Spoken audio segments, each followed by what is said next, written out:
Hello, everyone. Wow, I am so excited that this is happening. We've been waiting for more than 2 years to bring the second annual conference of plant-based health and nutrition here at Downstate. This is a very exciting day. My name's Elizabeth Helzner. I'm from SUNY Downstate School of Public Health. I'm so happy we're here together. Thank you for being here. If you're here in person, it's kind of exciting to be in an in-person conference after all of this time. For those of you who are attending remotely, you are welcome as well. I believe that sometimes we find ourselves in the right place at the right time to learn about things that can change our perspectives. And I'd like you to entertain the idea that today is one of those times. You're in the right place at the right time. You're here for a reason, to learn about how to help yourselves, your family, your students, and your patients feel better. We all want to feel better. I know most of the people that you're going to be hearing from today, and let me tell you, they are awesome. Our speakers today have helped so many people. They've saved lives and given people hope, and one of the most important tools they've used is food. Whole, minimally processed plant foods, what I like to call our plant friends. We're joined here today by an incredible team of experts who are going to help us understand the whys and the hows of plant-based nutrition. The big why is, why do we need to be eating more plant-based foods? Why did our parents tell us, eat your vegetables? And guess what? They were right. We should be eating our vegetables. We'll learn about what makes whole plant-based food so beneficial, and we'll learn why it can sometimes be so difficult to make the kind of dietary changes that are really important for our health. So let's move on to the hows. The first how does plant-based nutrition help our bodies prevent and heal disease? We'll be hearing from clinical specialists who have helped countless patients, and we'll also hear from everyday people who have made really dramatic changes in their own personal health. The second how do we make the shift from highly refined foods that are heavy in extra fat, extra salt, extra sugar, and move to foods that actually support our health? Those beautiful, colorful, antioxidant-rich foods that are so important for us. So we have a team of experienced health coaches and plant-based chefs that are here to help us understand just that, how to move in that direction. The third how is, how can moving to a plant-predominant diet help our physical performance? So we'll be hearing from athletes and coaches who can explain why plant-based fuel is optimal for endurance and strength. And finally, how can we best support everyday people to attain optimal health? We'll hear from doctors who have initiated wildly successful programs here in New York City, and learn how health policy can play a fundamental role in the health and well-being throughout the lifespan. I can't tell you how excited I am for you to get to know the crew of people that we have assembled here today. It's really an amazing group of people. So thanks again for joining us. And now I would like to introduce the co-chair of this conference, my incredible colleague, Rich Rosenfeld. Dr. Rosenfeld is, to be honest, a pretty big deal. He is a distinguished professor of otolaryngology and has been a long-standing leader in that field internationally. He's not only a skilled physician and surgeon, but also a prolific scholar. Inspired by his own personal health journey, he's expanded his clinical expertise to whole food plant-based nutrition and lifestyle medicine, and has taken on leadership roles in the American College of Lifestyle Medicine. Rich, please come up here and say hello.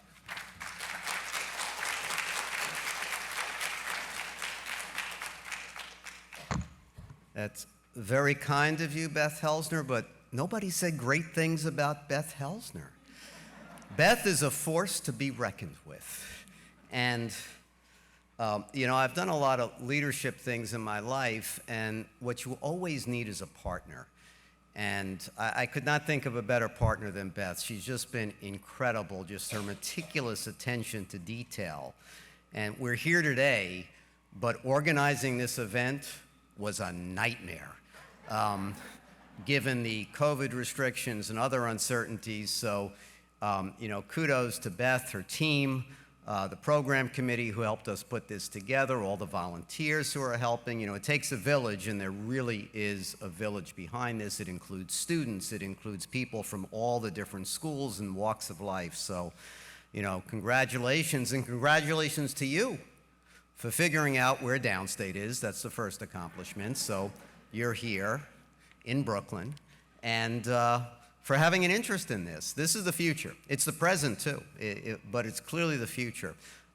Lifestyle medicine and eating healthy. So, you know, as Beth said, I have some roles with different organizations, and for the American Board of Lifestyle Medicine, which is a certifying body, right? It certifies people. So to my knowledge, there are 3 of us certified in lifestyle medicine at Downstate. Myself, Dr. Helzner is certified through the college, and Alla Akiva, who's in family medicine. And, well, Dionne Davis, her nurse practitioner, I believe, is also certified.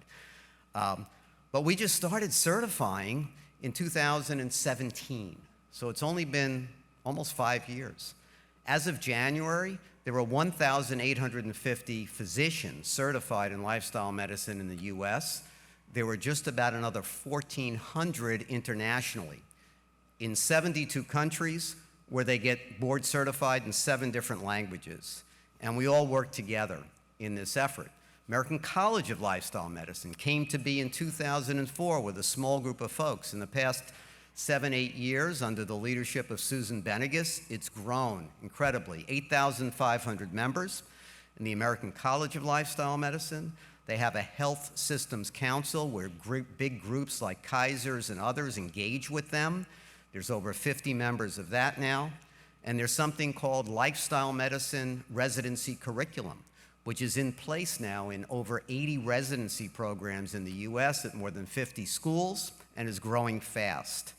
And last, there are things called lifestyle medicine interest groups that the American College of Lifestyle Medicine sponsors.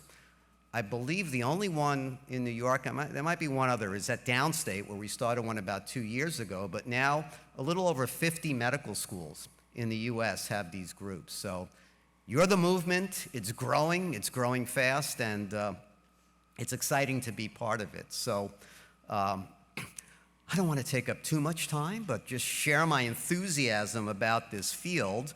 You know, we've tried to give you a very robust experience. Within your handouts, there's something called the Eating for Health and Longevity, which is a very nice guide we put together here at Downstate.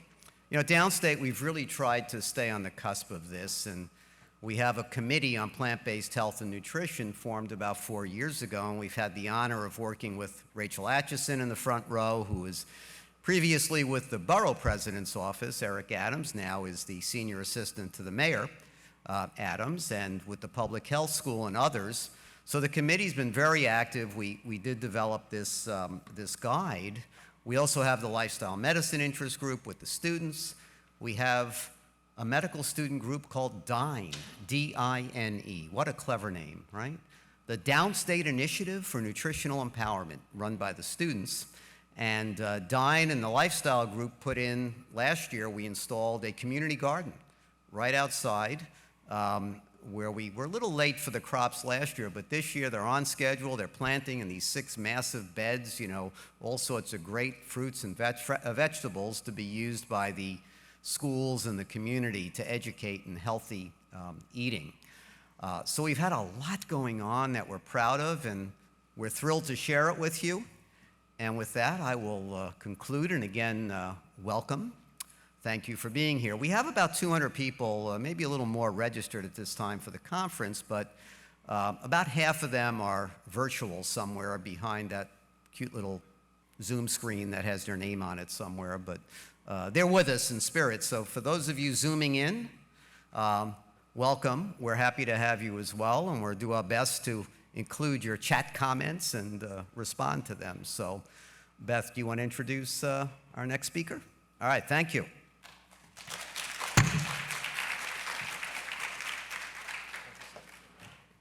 Thanks so much for that, Rich.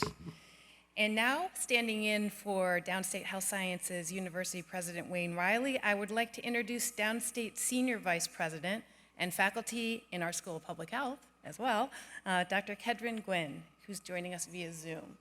Well, first of all, good morning to all.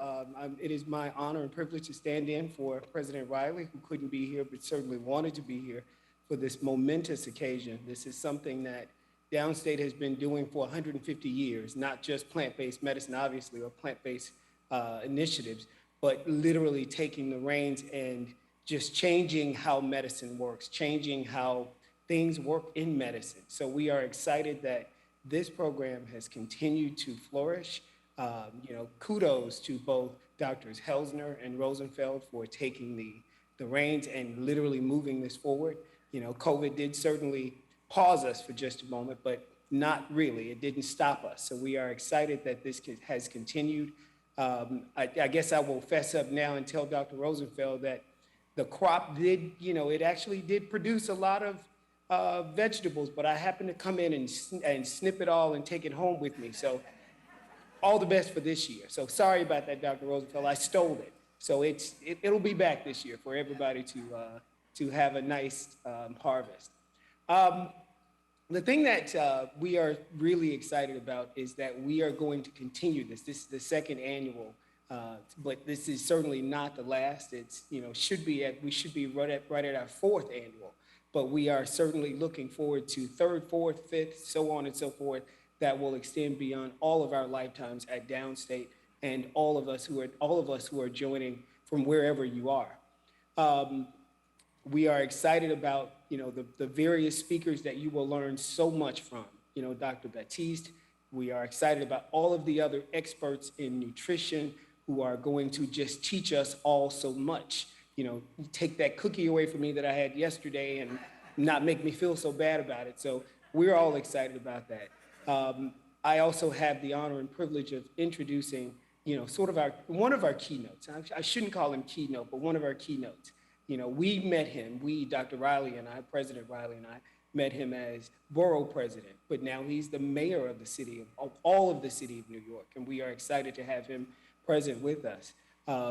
He was a former police officer, retired as a captain, so I actually like to sneak around and call him Captain Mayor. So we are excited to have Captain Mayor, who has served as the poster child for plant-based nutrition and all of the efforts. His journey is certainly one that is lauded internationally for what he has actually done. You see him on television, all slender and all, very lean, and I'm a little jealous, but again, I'm gonna get there. I'm gonna throw away my cookies. I'm gonna throw away, well, not all of them. I'm not gonna throw away all of them. I'm gonna throw them away one at a time. But we are excited to have him with us today, and this effort that has, certainly brought together all of our colleges and schools at Downstate, along with, at the time, Borough President's Office, and again, now the mayor, who has certainly hung around with us. Again, he is, a leader in this effort, along with Drs. Helzner and Dr. Rosenfeld. So we are excited to have him, and I won't take up much more time. I will just say, learn all you can. Thanks to all who are attending today. Congratulations on, making this journey with all of us at Downstate. And we look forward to continuing this effort and seeing you in the future. Congratulations.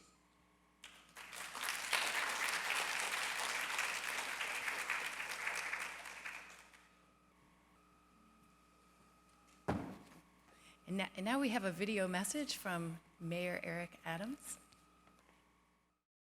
Welcome to SUNY Downstate's second annual conference on plant-based health and nutrition. Last time I was here in 2019, you heard me speak on this very topic.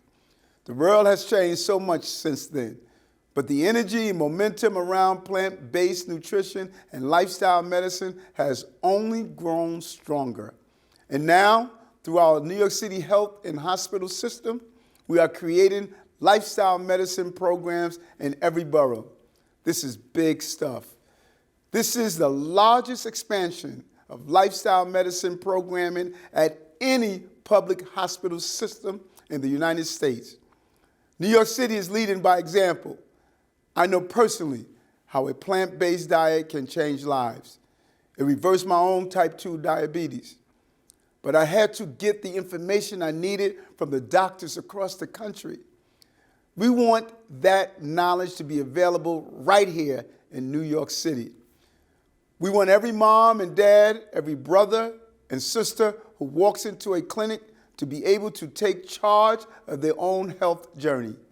And that journey begins with you. Together, we can change the conversation from disease management to disease reversal. And we will do it through dietary and lifestyle changes. Before I finish, I'd like to recognize the work of a few people. SUNY Downstate, my good friend President Wayne Riley, who has been a friend and advisor through the pandemic, as well as Dr. Richard Rosenfeld and Dr. Elizabeth Helzner, who has organized today's event. And I want to thank the entire Downstate Committee on Plant-Based Nutrition and Health. I applaud your commitment to this movement. I stand with you all. Together, we can end the healthcare crisis that unhealthy food and lifestyle practices create in our communities. Together we can. It has really been such an honor for us at Downstate to have worked alongside the mayor and his wonderful team over the past several years on efforts surrounding lifestyle medicine and plant-based nutrition. Thank you so much for that wonderful message, Mr. Mayor. And now I have the distinct privilege of telling you a little bit about our keynote speaker today, Dr. Columbus Batiste. Dr. Batiste is a board-certified interventional cardiologist and assistant clinical professor at the University of California, Riverside School of Medicine. From 2008 until 2020, he served as the chief of cardiology there, and he currently serves as regional medical director of home-based cardiac rehab and chair of the Regional Cardiac Quality Committee for Southern California Permanente Medical Group. A bit more than a decade ago, Dr. Batiste began to shift his clinical focus, moving away from prescriptions and procedures as the only way to manage chronic disease. He expanded his clinical care to promote nutrition, stress reduction, and exercise. He went on to establish the Integrative Cardiovascular Disease Program at Kaiser Permanente, a program that worked with heart disease patients to prevent future cardiac events using lifestyle modification. He's since gone on to treat thousands of patients. Dr. Batiste's passion for sharing information about the benefits of plant-based nutrition, daily exercise, and stress reduction is rooted in his desire to help people take control of their own health and then go on and spread the word, what he calls each one can teach one. He understands that the health of an individual has its roots in their community, and to that end, he focuses on what we in public health call the social determinants of health, factors that can lead to disparities in education, business, justice, and health. And he's going to tell us more about all of that now. I am so thrilled, so excited that we have Dr. Batiste joining us today. Welcome.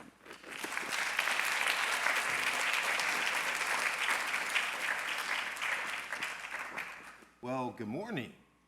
Bring you greetings from Southern California. I do have to say I was a little bit taken aback by one of your fearless leaders, Dr. Rosenfeld, who decided to go ahead and show me his pictures of himself without a shirt on, his six-pack, his biceps, just to go ahead somehow and intimidate me. And I felt this is a little bit of pressure on me as I'm traveling, no time to exercise, my hydration is off, all those things. But I will tell you, it is a pleasure to be here. And I want to, begin the process of discussing with you a different aspect as it relates to plant-based eating, to wholeness, to wellness. And so I'm appreciative of Dr. Helzner for the invitation, for the kind words. I think my mother would be proud, and my wife would be proud too as well. We can go ahead and start the slideshow. That would be great here. So I am learning in this new era. I think one of the things that ages me is the fact of trying to navigate this space called social media and making sure that we go ahead and we advertise for ourselves. So you can follow me at Healthy Heart Doc on Instagram. My wife would be mad if I didn't say that.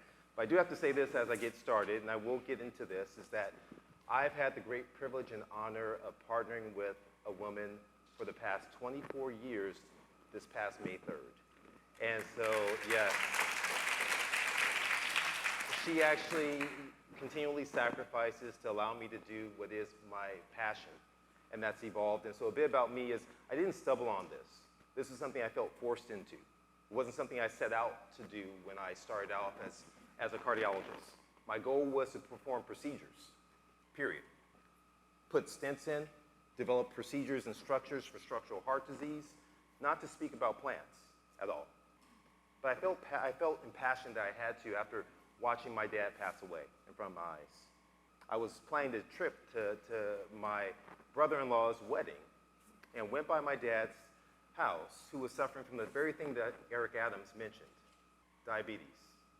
And I watched him pass away in front of my eyes as a board-certified internal medicine physician, as a board-certified cardiologist, interventional cardiologist. And all those words of people saying, "You saved my life," felt like daggers in my heart. And I knew I had to do something. And so I arose out that situation. We all have stories. And I knew I had to do something to unravel this thing of this paradox that seems to be attacking many communities, all communities. But as a cardiologist, I take care of patients with stable disease. We call that stable angina. But I also take care of patients who have critically unstable disease in the throes of a massive heart attack. Those are the ones where my focus of attention is drawn towards, because those individuals are at the greatest risk of peril in that moment. And so what I realized in this journey towards lifestyle is that there are certain segments of our population that are under risk, a heightened level of risk, over and beyond those who are there. Now, we can't start any talk without talking about COVID, right? Look at what COVID has done. We're wearing masks. We're socially distanced. We've had many of the things. I just saw a report saying we've just surpassed 1 million deaths that's here. We know that COVID has revealed so many things about us. The most important is that we know that Americans as a whole are living sicker and dying sooner. Yes, COVID showed us this. It exposed the fact that we are dying of diseases, of chronic disease, where, 60% have at least one chronic disease, 40% have one or more. That we know 70% are taking prescriptions on a regular basis compared to other industrialized countries. We're living sicker and dying sooner than other places. And so the question is why? Why is it that we're living sicker and dying sooner? Why is this that Americans live sicker and die sooner? I'd say that this three-letter word called stress. How many of you all have experienced stress? How many of you all have experienced stress? Come on now. Come on now. I know I experienced stress. All right? And so stress, this word, I'll tell you, it's so powerful that even now my 17-year-old and 15-year-old, they also experience stress. I say, what do you have to be stressed about? But my daughter just explained to me as she's taking these AP exams that someone from her school was taken out by an ambulance just this past week, stressing over making grades. Why? Because something I had never heard of when I was applying for med school. GPA is a 5.0, 4.7. AP exams and the pressure that's there, this stress is now emanating to our kids, to our children. This idea of stress equals demands minus resources. When we feel as if the stresses of life, it outweighs our resources, our capacity, when we have to pick the kids up at 3 p.m., but we don't get off work until 5, when the likes of Rachel wants to come and support me, but she needs to be here and there and the other, and so stressed and trying to figure out, can I be in 2 places at once? Stress demands minus resources, and what studies have shown, what we've seen distinctly is the fact that low perceived control is a determinant of heightened stress response and poor adaptation. Now, there's a famous Whitehall study. Now, you public health students, I know, are very much so aware of this. Well, what they looked at is the individuals who are most under stress are those, you would think it's your president of the United States, you would think it's others who age, but it's those who have no control or at heightened stress. Those are the ones who have heart attacks. It's what the study has shown in general. So I may need a little help with advancement here, folks, if this doesn't go through. So as they grab that, because what ends up happening is this could evoke stress right here, right? As I'm presenting and I lose control of technology, which is so important, that suddenly, the hormone cascade starts to kick in. The pupils start to dilate. The vessels begin to crimp down. As the stress hormone cascade perils through, as I see individuals looking at me through the audience and wondering, what's next? What is he going to say? Right? As they're there and we're waiting. And so this stress is so powerful as we look at the impact that it has on us. Once again, this low perceived control, when you feel as if you don't have control to advance your slides, right? And it generates this response inside of you on occasion. And so one of the things that we'll do, let's pull this up, and I'm going to go old school here in just a moment. Where there's a will, there is a way. So let's do this. Oh, we're up. All right. See that? Perceived stress. Perceived stress. I perceived stress, but stress wasn't really there because there wasn't an issue. So when we say this chronic exposure, this poor social support, this is to say from 2001, but read this. Chronic stress, poor social supports, limited social networks. What does that sound like? The past 3 years. Right? It increases your disease risk is what that showed. And so we know over and beyond that when we look at the correlation between stress, it impacts cancer outcomes, that we're more inclined to develop cancer. That when we look at stress, you're more inclined when you normalize for other risk factors to develop diabetes. That when you perceive stress, you're more inclined to have heart disease. Now, some of you have heard, how many of you guys have heard of the broken heart syndrome? How many of you have heard of Taco Subu, broken heart? I see the hands go up. That's a scenario that happens when all of a sudden you succumb to massive amounts of stress. That this stress is something I never heard of inside med school. But now seemingly it seems as if I see it on a regular basis, about once every other month in the cath lab. And where an individual will have their heart suspended, it's frozen, it's paralyzed. They mimic as if they're having a heart attack, but the heart ceases to squeeze in that instant from an overwhelming stress that transpires. Stress in strokes, stress in heart disease. COVID has revealed so much to us. It's really uncovered many things that have been there. It's told us that all roads lead to the heart. Or some might say, our interventional radiologist right there may say, they just lead all throughout the entire body. The cardiovascular system is so important. One of the things we started learning about, we heard new words like endothelium. That somehow this COVID, the SARS-CoV virus, it impacted things through this lining. Well, how so? Well, your lining of your vessels, how many of you guys have seen this thing here called a Teflon pan? You can fry anything. I know you all aren't frying. You're not putting eggs on there, right? You're not putting cheese on those eggs there, are you? All right? But if you were, you know that nothing would stick to it. It's impermeable, right? Nothing sticks to it. But over time, as you continue to use it, things change. We can actually assess the function of your endothelium inside the cath lab, but also inside of clinic. Now, we don't do it often in clinic, but we can check and see how responsive your vessels are. So the more your vessels, like a water hose at home, that rebounds back, that means the healthier your arteries are. The healthier your arteries are is very predictive of disease, as we'll see shortly. But when that vessel starts to look like that old frying pan that's been sitting inside your cupboard for a while, I see some heads in acknowledgement. They've seen this pan before, right? But all of a sudden, everything sticks to it. All of a sudden, things begin to shift. They begin to change. And what we see is we see a cascade that all of a sudden, this lining that's so powerful. It's like a superhero. It allows the vessel to dilate. It inhibits growth. It prevents clot from forming. It prevents inflammation. But when it becomes disease, all the tides change, and all of a sudden it constricts. We see that it has excessive growth. Inflammation occurs, and clotting occurs too as well. That promotes, but we know that chronic stress is directly related to it. So if I had this issue where I couldn't advance my slides repeatedly day in and day out, this acute stressor becomes a chronic stressor. This acute stressor, all of a sudden, it triggers a cascade to my medical students that are there, my nursing individuals that are here, that you all will remember from all of these cycles, right? That is going to ultimately lead to constricting the vessels. It's going to lead to all of this atherosclerosis and the inability for the artery to say no to disease. We call it nitric oxide. It's no longer able to excrete that at all. How does that play out? Well, when we measure the functionality of the arteries, called flow-mediated dilatation, how well does the vessel dilate? I showed you that description. We know that mental stress drives down the artery's ability to dilate. I'm going to refer to this all the time. Sorry, guys, back there, my tech team, right? So when I am stressed, speaking in front of an esteemed audience, they call me the keynote speaker when you have the likes of Dr. McMacken back there. who's done wonderful work throughout the entire nation, published and built an entire program, you know, the stress builds. I have to perform in front of the likes of individuals like that. And so this stress leads to your arteries declining. The ability, that functionality that's there. Studies have shown now the MESA trial, looking at the youth, that increased tiers of stress, when your stress is at the highest, your arterial response is at the poorest.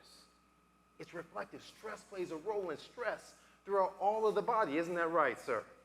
Stress throughout all the body, the vasculature. We know good and well there. It leads to everything from diabetic foot all the way up to sleep apnea. That we know that there is a relationship that occurs between this thing called endothelial dysfunction, that this lining becomes damaged, and there's issues that happen. But I will tell you that COVID also revealed another hidden secret. It revealed a hidden secret that is not so very secret, that black people in America live sicker and die sooner than other people. It's what it showed, and it seems as if this is something new, but as a matter of fact, it's nothing new. In 1899, W.E.B. Du Bois, he mentioned, what did he say? He said that one thing we must, of course, expect to find, and that is a much higher death rate at present among Negroes than among whites. They have in the past lived under vastly different conditions, and they still live under different conditions. That sounds very apropos to 2022, doesn't it? It still sounds very similar. We know that studies have revealed that black and brown individuals are more likely to have chronic disease. We know that studies have revealed, too, as well, that at all ages, individuals of African descent live sicker, higher rates of high blood pressure, what my wife's dad passed away of, the same year my dad passed away of. Higher rates of diabetes, what my father passed away of, what Eric Adams mentioned he suffered with. Higher rates of stroke, not just those things, but of ill effects. We see that at similar ages, we see that African Americans they die sooner, too, as well, at higher rates in the burden of disease. So why is this? If we're all under stress, why is it that African Americans live sicker and die sooner? I'd say it's because of a unique stressor. How many of you guys know what that unique stressor is? Yeah, I see a few hands go up. All right, it's racism. It's hard to escape your skin. It's hard to escape your skin. You say, well, Doc, how is that? Well, the work of the likes of David Williams out of Harvard, it's done tremendous work. And he characterized something, think of it like microaggressions. There's something called everyday discrimination scale. How many of you have ever been treated with less frequency, less courtesy, less respect, poor service, that somehow you're seen not as smart, that somehow people act as if they're afraid of you, that you're dishonest, that they're better than you? You say, well, Doc, that's all of us. That shouldn't really matter. Well, how many of you guys have read this book? By Isabel Wilkerson. Put it on your to-do list. Put it on your Audible. My wife says when I say I read a book and I listened to it on Audible, she says, you didn't, you listened to it. So listen to the book, right? And so she makes a powerful statement as she analogizes the race situation in America to the caste system. And she says, caste is the granting or withholding of respect, status, honor, attention, privileges, resources, benefit of the doubt, and human kindness to someone on the basis of their perceived rank or standing in hierarchy. You say, well, does that really happen? I'll tell you. So I'm an interventional cardiologist, which my job is to stop a heart attack in its throes, put stents in, balloon open vessels. I work with the surgeons, trying to determine when a patient needs surgery or when I can safely give them plant-based nutrition and lifestyle. I'll never forget, my attention was drawn one day. I was called to the cath lab. We have individuals who don't do the procedures I do, but they just take the pictures. And so this person was, for use of terminology, of a different caste than I was. And so he called me in and said, hey, Columbus, what do you think? He said, it looks like surgery. I said, here's disease, here. I said, you know, this is a disproportionate amount. I think we have to consider and have a consultation. So the surgeon came in, who also was of a similar caste to the individual I was speaking with. And he turned from looking at me and turned to the other individual, the different caste, who's not as trained as I was. What do you think? Do you think that this should be done? Do you agree with him? In that instance, microaggression, micro. And we say, well, it's not just me. Tarmac experience for Barack Obama. finger wagging. We look, you're a liar, inside of Congress, by the senator, the representative, rather, from South Carolina. That happens. We look at our judicial system. That all of a sudden come into question an individual highly trained, highly ranked, that in a moment called into question in that moment. We see these things happen. And so the likes of Toni Morrison, she characterized things well, and she said there is no such thing as race, none. There is just human race, which we all agree, scientifically, anthropologically. Racism is a construct, a social construct. It has a social function, which is racism. And that's what we're here to combat. And so we know that there is a social construct of racism, is what we see. That's distinct. And we know this. We know that there is something, you'd say, call it de facto, right? Is it by fact that people choose the conditions where they are born, they grow, they live, they age, where they work and they pray? These are by de facto. People just choose to congregate over where they're at. It's not by law, is it? Or you look at political determinants of health, a new terminology, like Daniel Dawes out of the School of Morehouse, where he mentioned that these are broader, these are more important, that these are bigger from a systemic standpoint, where we look at state laws, federal laws, judicial laws, executive orders that play a role in the outcomes. Is it by de jure? Is it by law that many of these things begin to happen? So let's take a few moments back through history. If I could be anything else, I would have been a history teacher. I love, love, love history. I love history. As a physician, it's one of the first things I do. After I find out the current state, the next thing I go to, am I right, physicians? Past medical history. I go to past surgical history. I want to know your social history. History is extremely important. And so as we begin this process, we know the GI Bill, it's important for empowering. And so there was recent legislation that looked at the inequities of the GI Bill and how individuals actually were not granted the educational benefits when they came out of the war after fighting for the country. Things that the education has been shown to be a benefit. We know that there was distinct evidence and studies to show that there was a disparity in terms of being able to access the educational components of the GI Bill. And so when you know this, we know that studies have subsequently shown that the less education you have, the higher your disease burden. There's a direct relationship that's there in this area there. What about where we live? Our ability to buy homes. We look, even here in the great state of New York, and I do love New York. It's my first visit here. I'm planning to do some sightseeing. I'm looking forward to it and going around even in the midst of rain. I couldn't bring in sunshine from California. I tried, right? But we know that when we look at the disparities as it relates to granting of mortgages from individuals of color compared to those who were Caucasian, it was stark, markedly different.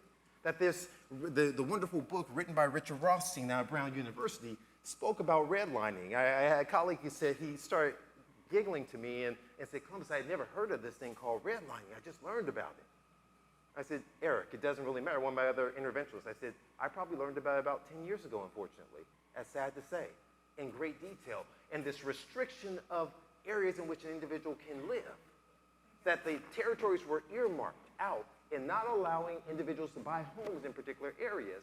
And so we'd say, well, that's a long time ago. But we're still seeing evidence of it, that individuals are still reporting bouts of racism, inability to refinance their home, areas of equity that is there that are limited and impacted.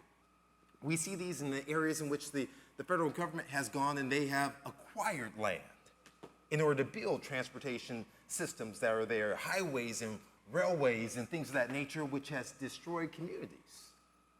And we create smog and various aspects, and we see the distinct relationship between health and outcomes is what we see. We see this on a regular basis. And these studies, like the ones done by Robert Wood Johnson, they show the correlation between our wealth and our health outcomes. We see this. So this idea of perceived stress. Are you guys getting this idea of perceived stress? As I advance the slides, do you get this idea that somewhat of what can transpire here? You know, so when we see this idea of wealth, and we start to begin to put into perspective, was this just by chance or was it by construct? What really transpired that has built a scenario, and we see that individuals, not surprisingly, who are under increased levels of stress, financial stress, have increased burden of heart disease. And study revealing African Americans and the burden of disease that begins to happen. What do you do when you get stressed? What do you turn to? What do you turn to? What do you do when you get stressed? That's the thing. As we said, stress equals demands minus resources. How do you recoup your resources? What do you turn to? Well, you turn to your environment many times. And many people are motivated. The likes of psychologist Doug Wiles called it the motivational triad, right? That what's my tendency? Avoid pain. That may mean I don't want to engage with people because you may hurt my feelings socially. I may choose not to have to get up and go shopping and go to a new area, so I'm avoiding pain. I want to seek pleasure. I want something that's going to give me immediate pleasure. I want the mad rush of Oreo, I shouldn't say Oreo cookies. I want the mad rush of the cookies that, like the gentleman spoke about earlier, right? That gives me that immediate click. That's there. I want to exert the least amount of effort. These are the things that lead to bad habits, and these are the things that we begin the process of seeing and understanding what truly transpires inside of here. Many of us end up going on, I told you last night to some of the crew there that I am a recovering sugarholic. My name is Columbus, and I love sweets. And many people I know go on dates with Ben and Jerry when they're stressed out. They go on dates with Ben and Jerry because they love it, because stress is simply dessert spelled backwards, right? And what they do is they live in these communities, right, that have been bisected, and where fast food companies have been very intentional in placing their establishments along the highways and in these communities. That we see that during the civil rights era, what transpired in that moment was you had the mass destruction in many major cities. And so as the likes of, during the time of, from a historical standpoint, Richard Nixon said we need to revitalize the communities. And so in that moment, what he did was he said, let's build up small business association loans. And who would the loans go to? Those who have the highest profit margins, fast food companies, liquor stores, that begin to go ahead and be vestiges inside of these communities. Is what we saw out of the ashes was built this supersized urban America. This supersizing of urban America, a wonderful book written by Chen Zhou, right? And so we know it's filled with weapons of mass destruction is what we see on a regular basis here. Some would call it food deserts, where you have an overabundance of these fast food companies. Or some would call it food swamps, the absence of health-promoting foods. Others would characterize it as food apartheid, that these are actually not areas that are natural occurrences, that these are, as a matter of fact, are not de facto, but they are de jure. They are created areas that are there because the business of business is business, not of health. The business of business is business. And so these areas have led to higher stress, right? The higher our stress, the poorer our health is what we see distinctly. And so let's kind of take a little bit here, because we've learned this idea that zip codes matter. Zip codes do matter. I grew up inside of Compton, California. You plug that zip code in, and it'll tell you a lot about the demographics inside that community. And so we know that this is an issue. And so what are the biological effects of racism? Very similar as a stressor. What happens here? We begin to see this start to unfold, and it starts to make sense that discrimination is independently associated with elevated elevations in intrinsic amygdala activity. So basically, I'm gonna tell you this. The amygdala is going to retain everything you're scared of. And it begins that process of storing it and connecting it with your frontal cortex. The amygdala is going to trigger that stress and have the body respond to it. So when you begin to perceive this on a repeated basis, that all of a sudden you begin this whole chronic stress cascade, this reminder of what's transpired in the past. It's important. We're going to build a story that's here. And so as we look here, we know that as well, we look at when the amygdala begins to kick in discrimination, we see too as well that there is this level of inflammation that builds inside the body, this low-grade inflammation. Now, we heard about this with COVID, didn't we? We heard that obesity and low-grade inflammation does what? They increases the burden and the risk of poor outcomes during COVID, that you tend to see it inside of increased obese individuals. These studies have pointed to that individuals under repeated discrimination have low grades of inflammation in their body. Why is it that black people live sicker and die sooner? We're starting to see things kind of take place here and increase our risk. We see too as well that as we begin to look through We see that it increases C-reactive protein, very predictive that you're going to have to come and see me at one point in the future. Predictive of cardiovascular events is what this is, and is a response in relationship to systemic inflammation. Many studies kind of point to the same thing. Wonderful work done now, Journal of American College of Cardiology, and basically showed that, once again, we look at poor or low socioeconomic status mixed in with discrimination, that we're seeing that, once again, this whole trigger of cascade through the amygdala that leads to inflammation, they begin to elucidate exactly how that transpires. Looking at the bone marrow, the interaction that's there, leading to the cells, leading to events that occurs, that makes you, once again, end up coming to see me. Why is it that we live sicker and die sooner? We see that, once again, the endothelial function, all roads lead back to the heart.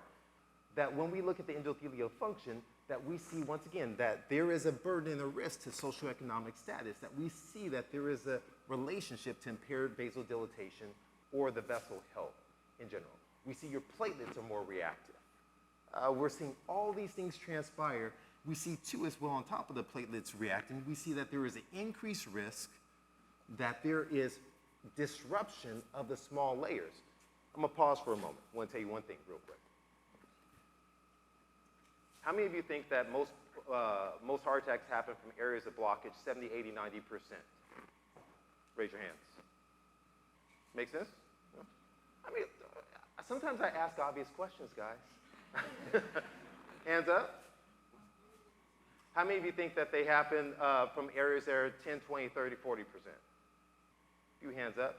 The few hands are actually right. That means it would never show up on the EKG. It would never show up on the treadmill tests.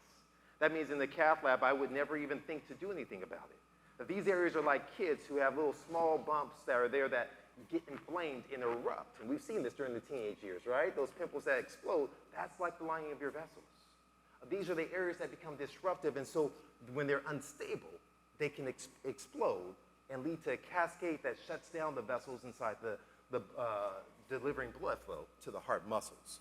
So there is a relationship is what we see. When we look at communities at high risk, this is something else COVID really showed. And I want to take a few moments. This is important. This is important. In communities with a high level of frisking, right? So we're talking about police stopping and so forth.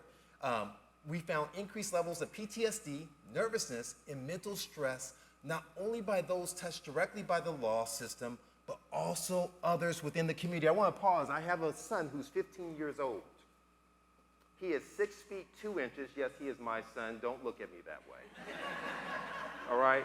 He is my son, 6 feet 2 inches tall at age 15, size 15 something shoes that he wears, grown man shoes.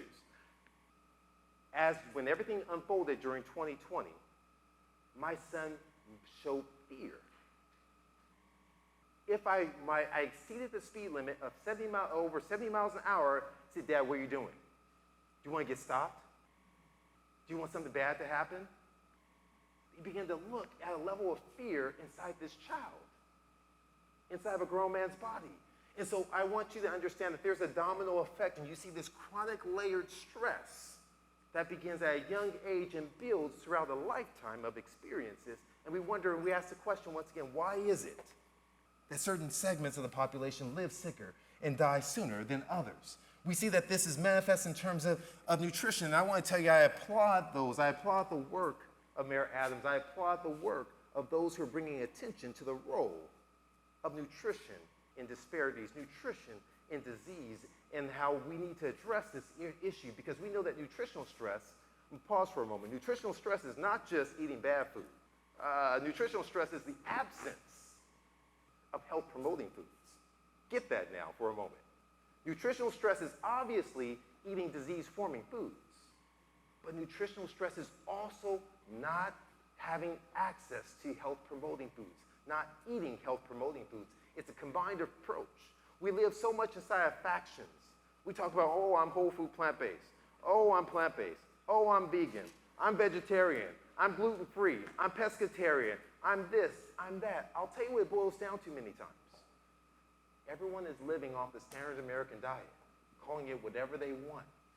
That's filled with salt, sugar, and fat. And I want to let you know today is that all these things create stressors in our body. Foods that are filled with salt, sugar, and fat, these things we unfortunately have to call the standard American diet. It triggers a process of inflammation in our bodies. It triggers a process of stress in our bodies that ends up leading to inflammation and increased cardiovascular events. I want to let you know here today that when we begin the process of looking at this thing of nutritional stress, that this nutritional stress, it does indeed damage the vessels, the lining of our vessels, the endothelium, and that the absence of things like antioxidants. Study here show, looking at individuals, they were going to surrogate fruits and vegetables. I love the water, so sweet from just natural things. The blueberries and raspberries and strawberries, just powerful. Thank you for that, right? That when you supplement that, all of a sudden, guess what ends up happening? That the dilatation of the vessels improve astronomically in those individuals who are devoid of it. There's power when you begin the process of changing your diet, that we see that there. We see that when we love our grilled whatever it is, I want to tell you that the barbecue, it sounds good, but it's not so good for you. When we begin to add these things, it begins to age you. Ages you on the inside and the outside, right? And so this whole process leads, once again, to endothelial dysfunction, and we see this manifest. That when we have foods with increased advanced glycation end products, which is the combination of sugars and proteins, and the high heats that marry them, our endothelial function declines. That when we begin the process, so what we eat matters and how we prepare it matters. That it's salt, which is a major issue for cardiologists, right? For blood pressure, for heart failure, and so forth. But salt isn't just retained in the fluid as we go forward. Salt also independently has been shown to damage the lining of the vessels, and it impairs the endothelial function, is what we see inside of studies. And these will be available for you to look at the references later as I kind of go through these at high volume speed. We also know sugar. I told you I'm a sugarholic. I'm a sweetaholic. I would tell you my beverage of choice as a teenager, but you would be appalled at what I drank on a regular basis. Almost zero water and always a brown colored soda on a regular basis. That will wash down. I drank that inside of med school, residency, before I finally had a transformation. My wife said that I ascended to a higher level, is what she told me. She said, I'm almost at the point of only eating air, right? And so, but when we look at these things here, that's what we see. It's the same sort of thing. We look at our fats, the same sort of scenario. As we move down the road and we look at these saturated fats, which are contained in animal products, they are the most likely to impair your endothelium. Saturated fat meaning animal products. Well, it's not just about the fat. We also see it in something you all have heard of called trimethylamine oxide. That in these areas here, we see that when you have the low levels higher levels of trimethylamine oxide, that what ends up happening is when you give them the ascorbic acid, it can improve. So this is showing the power of nutrition even in a setting. We love to live in a state of all or none. I like to say, what are you adding to your diet? That becomes important. And this is demonstrating that when you begin to add in some of those salient components, even from those individuals who are eating foods that are less than ideal, it can help them. There's power in small movements. And so what are the results of all these things? Once again, we talked about zip codes matter. We talked about the issue that age, that our health is tied to our resiliency divided by our stress.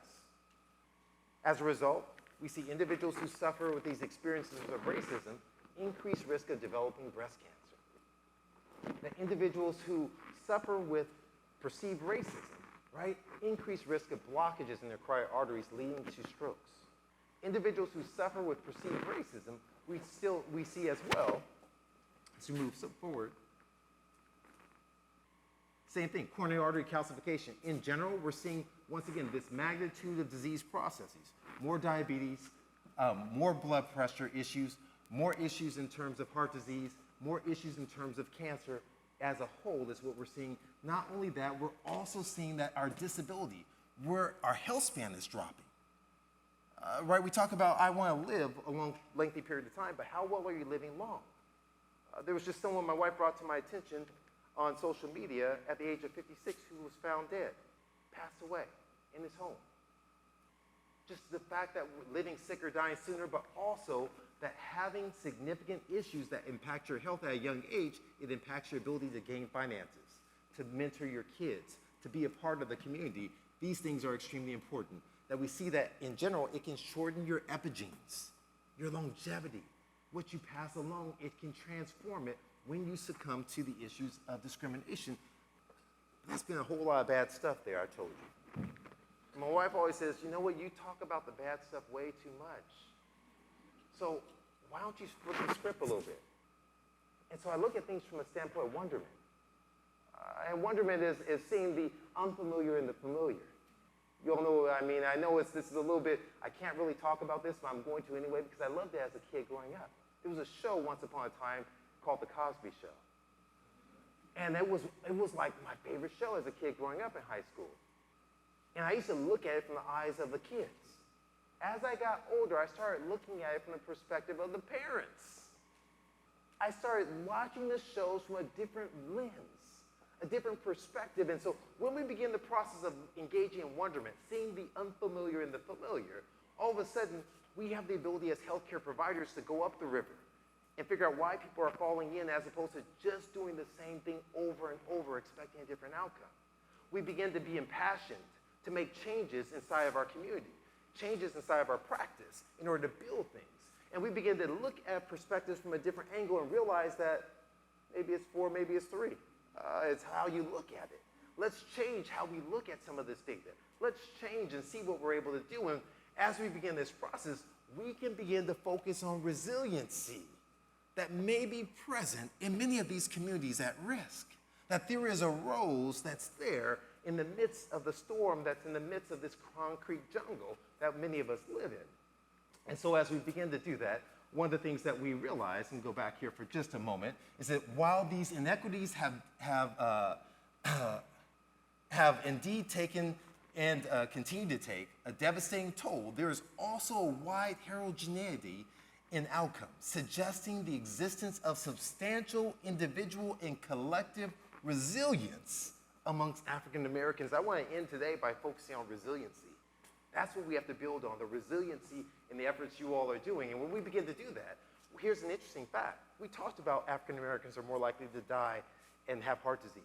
But there's been studies that have been done showing that individuals in the Deep South, in Georgia, and in other areas, Charleston, South Carolina, that they have found that black men experience significantly less coronary disease despite experiencing the racism I spoke about, despite the Southern diet, than others. We see too as well that other studies that we can look at things and say, well, nearly 50% of African Americans have high blood pressure. But what about the 50% who don't? What happens when we start to see what's unique, what's special, what's the secret sauce? What's happening in Wakanda that's keeping them vibrant and alive is what we have to figure out. We want to know the secret that was been housed there.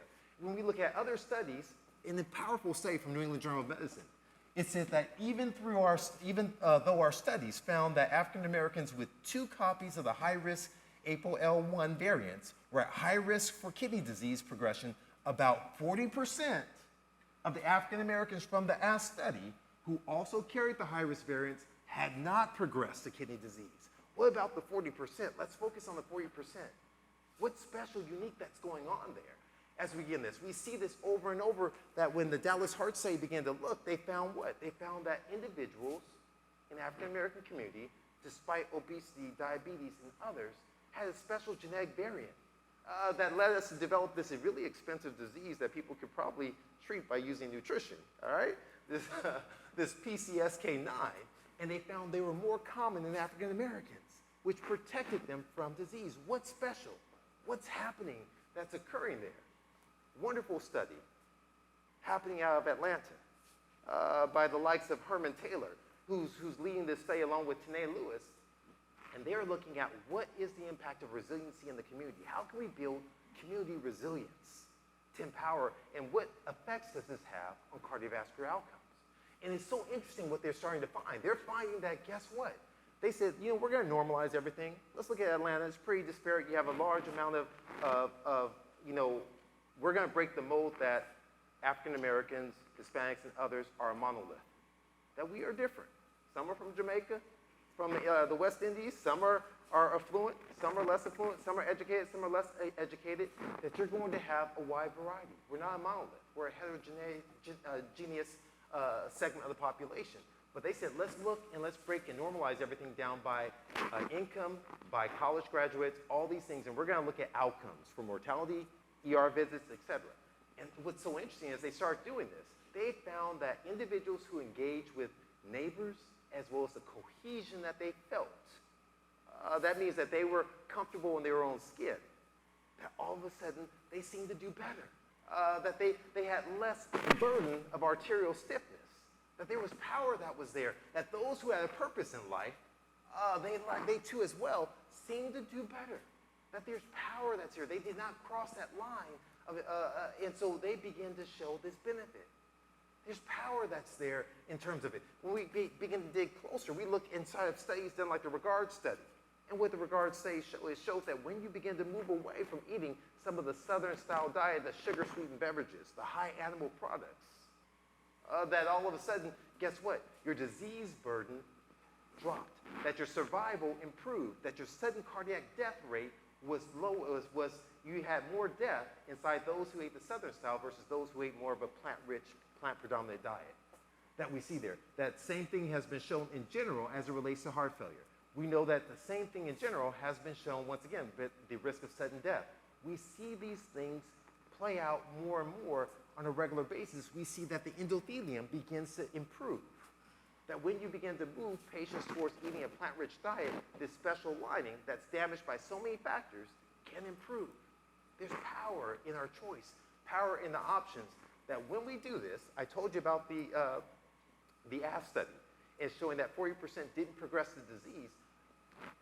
The Regard study also accentuated that. It showed that those who moved away from that Southern-style diet, all of a sudden they did better. They lived better. They felt better, had less progression towards kidney failure as well, which is important. We see less burden of stroke. We see less burden, too, as well, as it relates to dementia. We see all these things begin to happen from stroke, dementia. There's such power in our choices. There's power in the foods that we eat. I love this from the Evidence Health 2 study, and you know, we have to resonate and connect with people. And many times people can say, this is an insurmountable odd. I can't wake up at 3 a.m. and work out. I can't eat fruits and vegetables all day and do nothing else. They say, this is just too much for me. But what I like to tell them, and this is the point, small steps lead to big outcomes.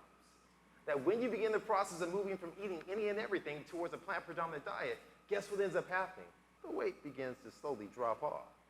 That as you begin the process of moving from eating any and everything towards a plant-predominant diet, guess what? The diabetes begins to dissipate.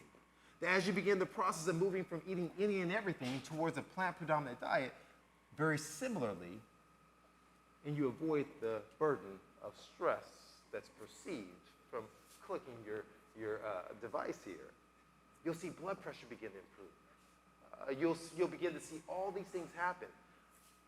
There's power. I love this study. Phenomenal study.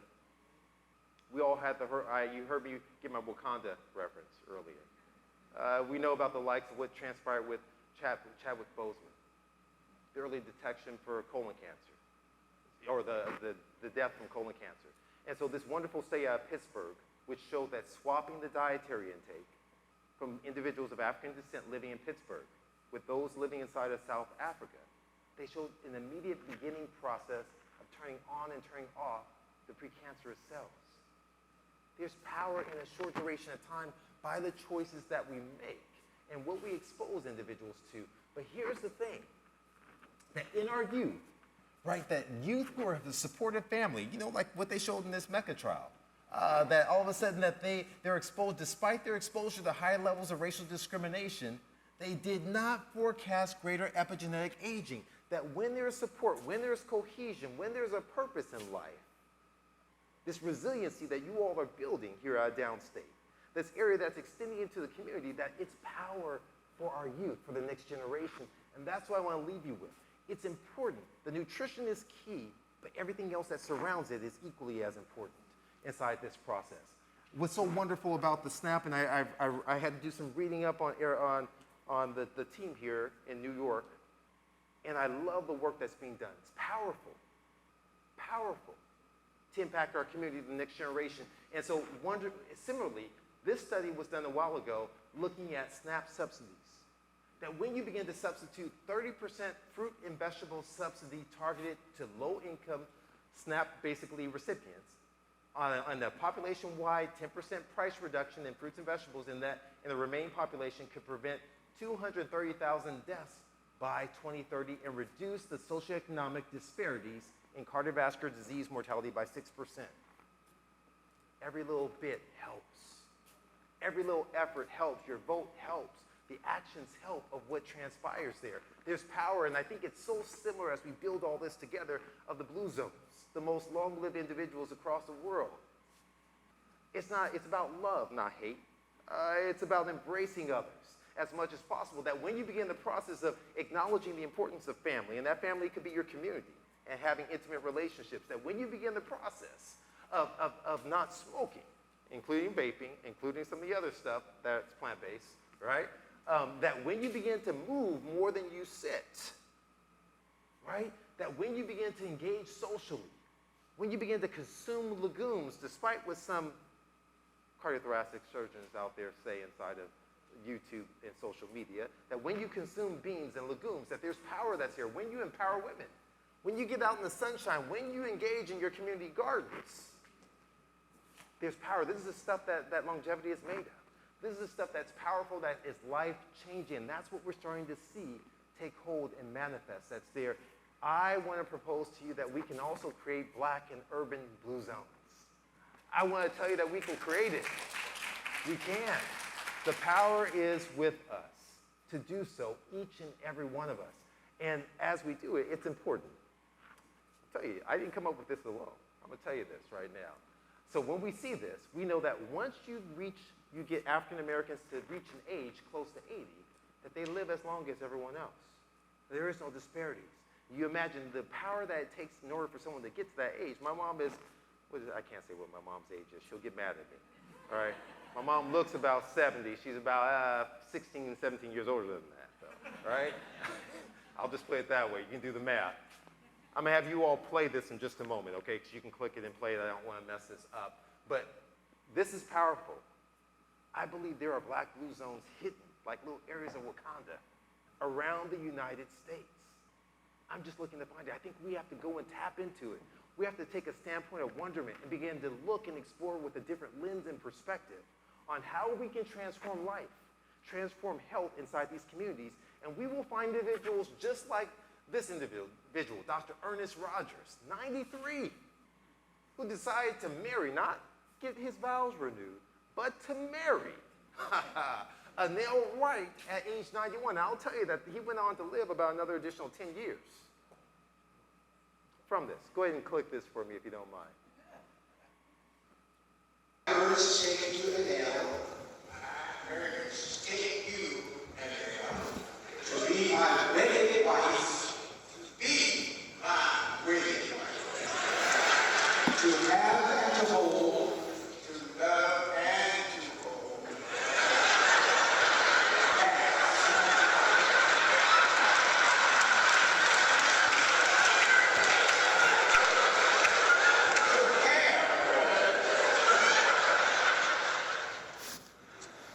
You may embrace your bride.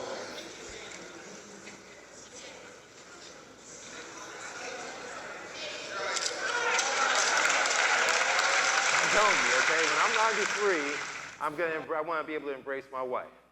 I want to be able to renew my vows. I want to be able to live inside of a black blue zone. I want to see a world that's different than what we're experiencing right now and have loved ones around us. And this is the power that you have in it.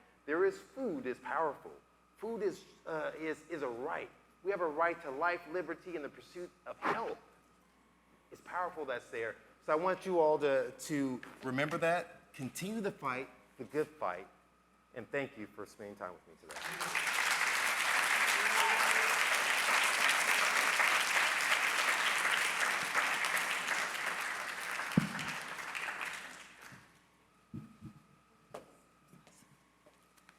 Thank you so much for that, Dr. Batiste. We do have a little bit of time to take some questions. So if there are questions from the audience, you can go to the back of the auditorium. We have two. Oh, the microphone is up here now. You can come down here and ask any questions that you might have. And if you have questions in our remote audience, go ahead and type them into the chat, and our Zoom moderators will ask the questions. Thank you. Well, thank you for an inspiring talk, which is very apropos of our community in central Brooklyn, which is littered with food apartheid, food deserts, disparities, and the like. And you also gave a message of empowerment and hope. So my question to you is, given the disparities that exist, if we can have minority communities, Black, brown, Hispanic, and others, embrace the proper lifestyle and diet, can we, number one, get a disproportionate benefit as opposed to other individuals? And number two, can we actually ultimately level the playing field so there are no longer any disparities among the outcomes? Yeah, no, great question, and I absolutely agree. I think that, one, I'll say yes. I think we have to meet people where they're at. I think as we all understand, it's about respect of culture, respect of that there's power. So I'll never forget when I was inside New Orleans. My folks are from New Orleans, and they actually asked me to talk about health in New Orleans, right? And so as we're there, what I chose to do was to focus on the power. And so I began to describe to them red beans and rice, the power of the legumes that's there. I began to describe to them the collard greens that are there. I began to go through the issues of the components, the spices. I began to reflect back on the historical aspect of how there was such resiliency inside of those who were enslaved to garden. They had their own, quote unquote, urban gardens, community gardens, to pick and supplement their dietary intake. And so I think the first thing is recognizing whether or not it's whatever the culture. I was chatting with someone last night, and I think I brought up the fact that when I'm speaking with individuals, doesn't matter if you're from a Latin background, if you're from a South Asian background, I try to connect at a level that honors you. I try and bring out areas within your culture that accentuate the power of food and nutrition. But you're absolutely right. I think the other aspect to your question that came to my mind and resonated is that what do we compare in every single trial of pharmaceutical therapy to? We compare it to what? A placebo. A placebo is an inert compound. Has no biological effects. Typically, it's sugar substance that's there. We're looking essentially, we're comparing a pharmaceutical agent to the power of the mind, a belief that there is strength that's there. I think the one thing that we, as Western medicine, we don't recognize a lot of times, all of us, myself included, is the power of the mind, and that there's huge. And I think that's where aspects of that are beginning to show of stress. But we're also seeing that when a person has belief, there's power that's there. And there are studies that have demonstrated this, that belief in the medication is more likely to work if the physician empowers them for belief, as opposed to the other way. So thank you for that question. Hi, I'm Dr. Biswanathan from SUNY Downstate. It's really, indeed a pleasure. It's a really impactful talk. And I think one of the things which we need also is role models, and especially in the African American communities, people like you, who have really achieved a lot. When the kids see that and they realize the importance of the changes you have made, that's important. A case in point is I have read Mayor Eric Adams' book, and I'm surprised many people don't even know that he has written a book, about the first part of the book is the most impactful. It shows how he transformed himself and how he also managed to convince people, his partner and his police officer friends, and also even his mother, to change their entire, diet, which is based on years. And one important point he makes is the point you also made. The African-American food here is not the African food in the African countries, which are largely plant-based. And I think if that message also gets to the communities, they also, people always worry about the culture and profound transformation. Yeah. This is in sync, with some thousands of years old of culture. Yeah. Thank you. Thank you. Thank you so much for that. I just want to add to that just momentarily. I think that, there's an adage that says, the greatest sermon is the one that's lived, right? And so I would think that we have to be a living example of what we're trying to convey. And I think the work by my dear colleague, the interventional radiologist there, who's working with the hip hop community to really demonstrate the power of example in the community so people can see it, living and breathing, because you can't aspire to something if you don't know it exists. That's why it's so powerful. I showed the slide about the connectivity between seeing despair happen. In other words, if you see someone that looks like you who is beaten or has an issue happen, it triggers stress. But on the converse side, remember, we're going to look through the lens of wonderment. If I begin to see people who have achieved a level, i.e. Mayor Adams, I all of a sudden think I can aspire. If I see an Obama, I think I can aspire that maybe I too can do it. That when I see these, and so it's important for there to be living examples, I think, throughout community, and I think that's a burden. So against Charles Barkley, I love him on TNT, I love basketball, we all are role models. Every single one of us are. Thank you for your marvelous talk.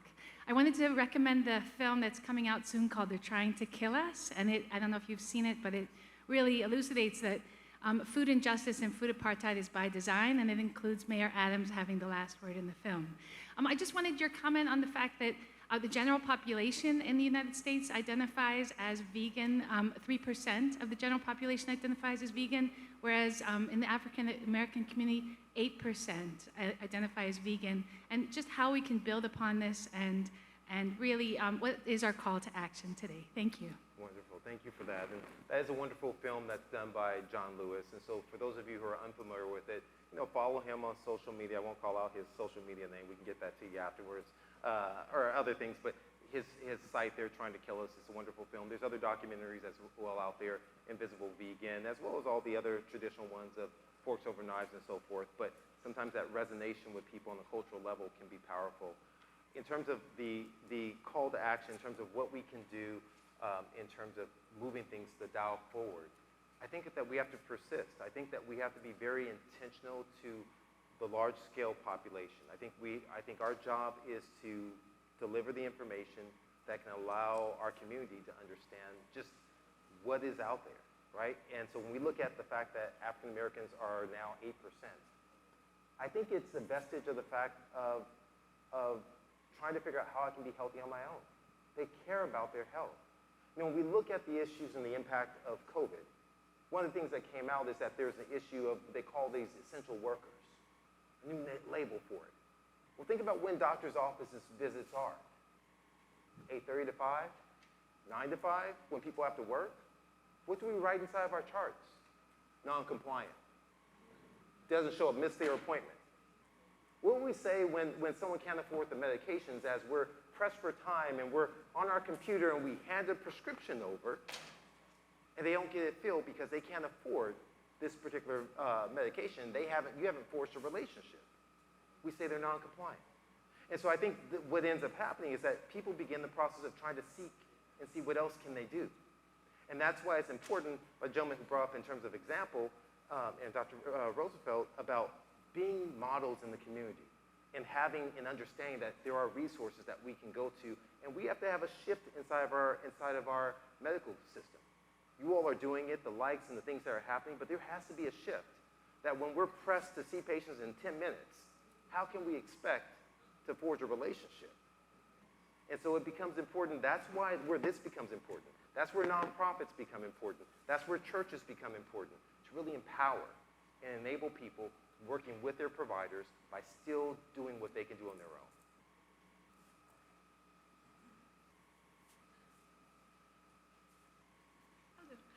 I wanted to say first, I was really inspired to be introduced to you through your February moderation series on Chef AJ channel, and every conversation you had was so powerful and impactful, and thank you for today as well. I'm curious on a personal level, what initiatives either you're involved in or you're aware of have you most energized now to tackle some of these issues you've discussed today? Oh, thank you for asking that. I told you I'm horrible at social media or self-promotion kind of thing. One of the things that I'm very excited to be a part of is a nonprofit that I help at least launch. My wife runs it with a team that I'm not on the board, and it is called Healthy Heart Nation. And so it is tackling things from the standpoint of providing educational scholarships for individuals to go for a higher level of education. They help fund one of the series I do on YouTube in terms of conversations about health disparities and about health and wellness in general, called Slave Food Conversations. We also are looking in terms of justice and trying to see how we can be impactful in the community, and then from a business standpoint. So that's very powerful. That is my passion project right now, is working with it. And I'll tell you the biggest one, I'm gonna let something out the hat, is that I'm working on a conference as well. We're working on a conference that we're looking to really tackle those areas on the site campus of a historically black college and university.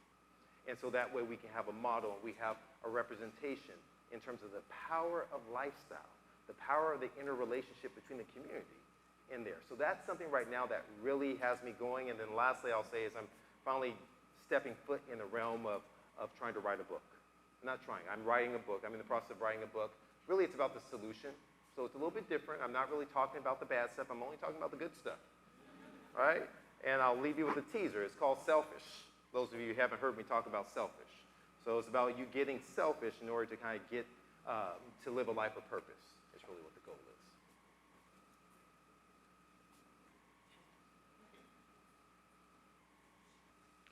Hi, I'm Dr. Gail Stanback, and I'm into public health. And I'm interested in how do you think that agriculture for our children is important and what can contribute to this cause for plant-based? Oh, thank you. That's a wonderful question. You know, I don't even want, I think it was Ron Finley who said it. It's such a wonderful, it summarizes everything real well. They called him, I think, the gangster gardener, or whatever it was. And so he said, you know, if our kids grow it, our kids will eat it. And I think our kids have to really see the power of food, that really where food comes from.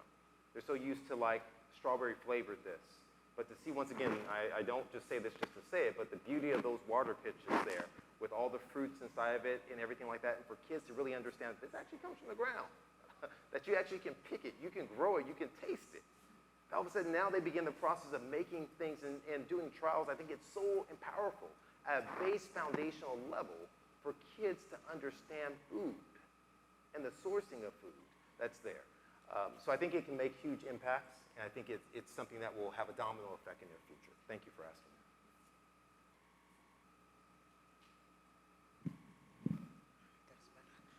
Good afternoon, and thank you so much, Dr. Batiste. My question is, how do we bridge that gap between the faith-based ministries and adopting this plant-based nutritional attitude? Because all around us is all this food that we really should be shifting. In the church, we shout, honestly, but we carry the most diseases, physically, mentally, and emotionally. How do we motivate them to get more inspired about their health condition? Yes, faith is faith, but health is health. Wonderful question. I'm gonna tell you, I think that connectivity, it's extremely important in that relationship, and that's something that I seek to try and bridge that gap on a regular basis, because for years, the church was a central part of the African American community and many communities that are there, and a source in terms of saying, you know what, we need to rally against this injustice. We have to look at the injustice of food and the domino effect that it has, and so starting with the leaders in the church, leadership in the church, really I think is a targeted approach to get buy-in. That's the first and foremost. And then beginning not to take away from what individuals feel is their culture, but begin to add to it. Begin to provide them sight, taste, and sound, right? You can't just, it's not good enough for me to say, eat better. I gotta show you what that tastes like. It's about flavor, right? When person thinks of like plant-based, they think, oh, I'm just having some green leafy vegetables. I don't want that. I'm not gonna eat that. Or, oh, what's gonna happen to me? I'm gonna shrivel away. It's like, no, you're not going to shrivel up. You can actually have really good food, all very similar in fashion. And so I'm a big believer in this is the one time you'll hear me say, right, is about that transition is extremely important. And so sometimes having some of the alternative foods, it's helpful to make people open the door towards healthier eating, right? And I've come full circle. I was a staunch anti-anything processed, and I realized that there is a role for it there. But thank you for that. I think that community gardens, I think being intentional, I think we should transform church parking lots, at least in California. There's limited parking here in New York, but into community gardens and be a source for the community. Thank you. Thank you. Hi, Doc. Thank you so much for your awesome presentation today. I'm Dr. Linda We know that gut health is a very, very, very serious thing, and it just It's involved in every aspect of our health. My question to you is, Nightshade Foods, what is your take on that as it relates not just to heart health, but overall health? Yeah. You know, I think that's, so the question was really as it pertains to nightshade foods, nightshade vegetables and so forth. That's kind of come up to light. There is a paucity of data that I found, you know, and perhaps anyone can share with me that I've seen that to show the extreme detriment of tomatoes and some of the other aspects there. There's some of the peppers. We know some of the power that's there, so I haven't seen it. I do think that we're not, once again, a monolith of individuals. I think that people will respond and react differently, but thus far, when I've looked at large scale, I have not seen anything that has detracted my ability to recommend still the power that's found in many of those foods. So I do recommend that. I think gut health is extremely important. I think that we're learning more about the interrelationship between our gut microbiome and between our health outcomes, and every aspect influences it. And so there's much more to come, but for right now, I recommend eating. Now, I'll have individuals who say, Doc, I just don't, it doesn't react well with me. I'm like, okay, well, let's eat this instead, right? I don't have studies to support that, but let's eat this instead. And I think that's the role we have to take. Okay, thank you. Thank you. Thank you, Dr. Batiste, for that wonderful presentation. I'm Danielle Medina, and I am a Food for Life instructor with the Physicians Committee for Responsible Medicine. And we launched a pilot that was specifically for African Americans. And I was teaching the pilot, and it was talking about foods that are related to soul foods and the difference of, you know, more being plant-based. And I wanted to see what your take on the connection of soul foods really being slave foods and the emotional attachment to these foods.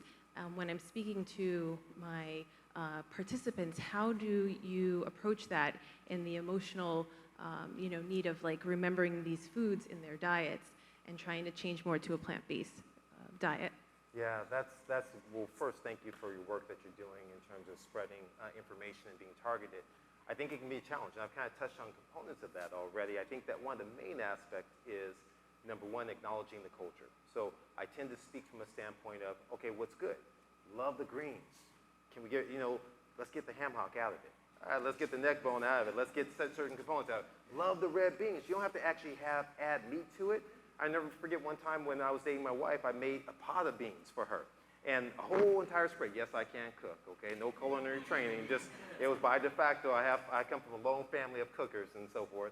And so I threw down on these beans, and this one guy from the South, he was like, come on, Doc, you can't tell me there's no ham in these beans. I'm like, no, you don't have to have ham in the beans, right? And he swore up and down these beans are incredible. And so it begins this process of acknowledging, number one, the culture of what they're used to, because that bond is important. When I remember my dad, passed on August 12, 2010, I remember and reflect on going to the ice cream shop. I remember going to the ice cream shop, it had a little mold inside the glass. I remember the smell of it. He loved pineapple on that soft serve. It triggers memories every time I bring up this story and talk about it. It triggers memories of it. That's an emotion. Now, I can choose to go and have the same thing to highlight those memories, or I can choose to acknowledge his memory for the kids and for the future and say, you know what, we're going to create new memories. That's a little bit healthier, a little bit different, ways in which we can accentuate. And so that's what my approach is. I try to, one, acknowledge, and then give them a chance to transform and begin that process. Thank you. Can I also add that Mayor Adams' book very well addresses this point. This is an important issue. Yes.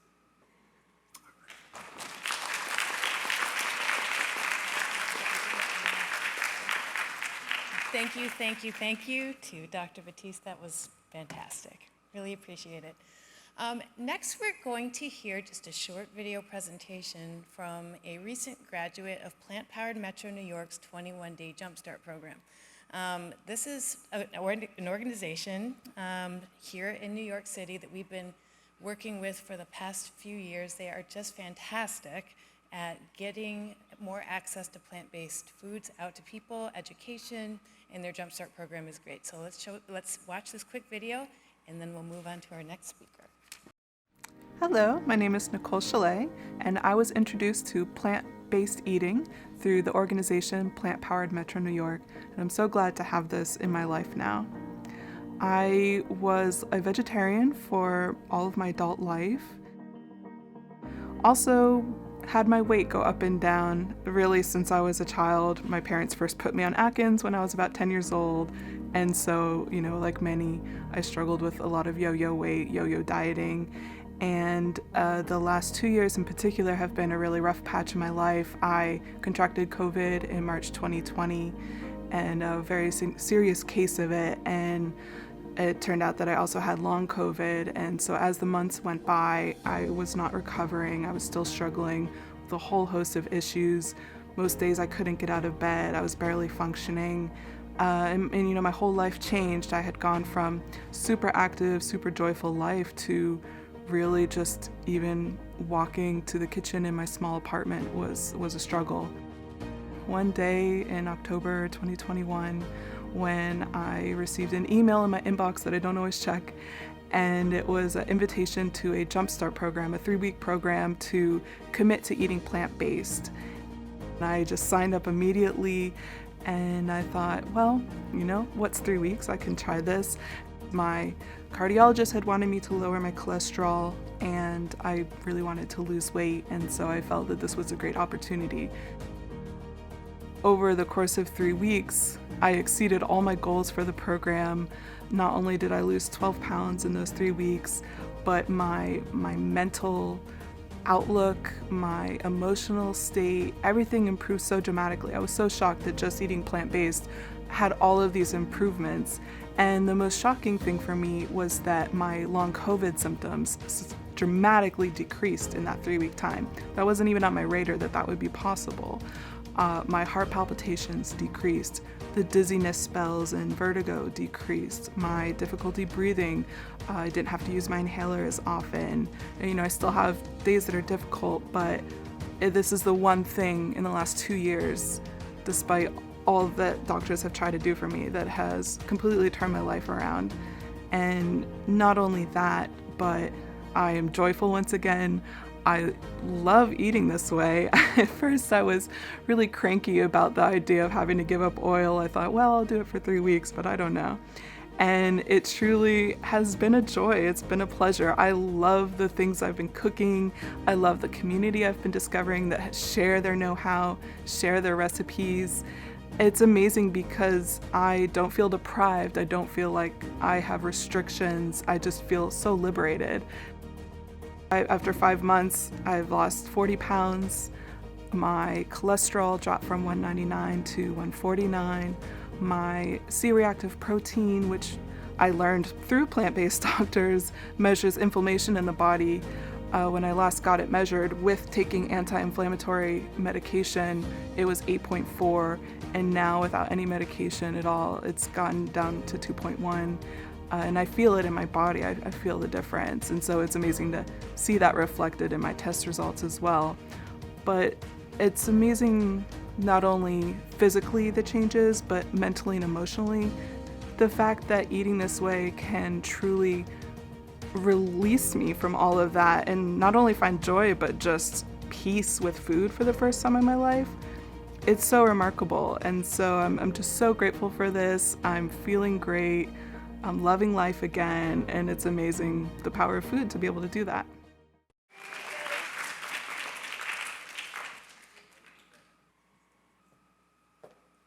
I love it. Stand up.